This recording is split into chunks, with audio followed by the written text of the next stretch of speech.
Let me show you how to make a real progress donut chart in Excel. First, right-click, Type Shape, and pick the rounded rectangle. Draw the shape, adjust the rounded edges, and change the fill color to dark blue.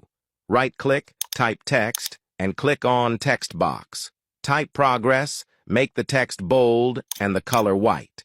Now, click on Shape Format and remove the shape fill and outline. Then resize the text box.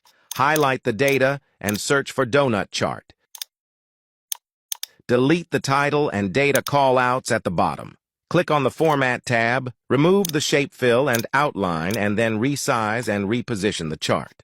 Double-click on the blue, completed, series bar, and change the fill to solid fill and white.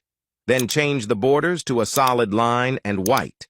Now, carefully click on the other series in the bar chart and select No Fill, Solid White Line, and change the donut hole size to 85%.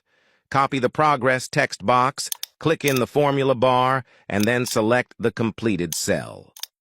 Format the text to white and change the size to 30. Then adjust the position. Finally, copy the progress text box and type completed. Now you have a cool progress chart. Like and follow for more tips.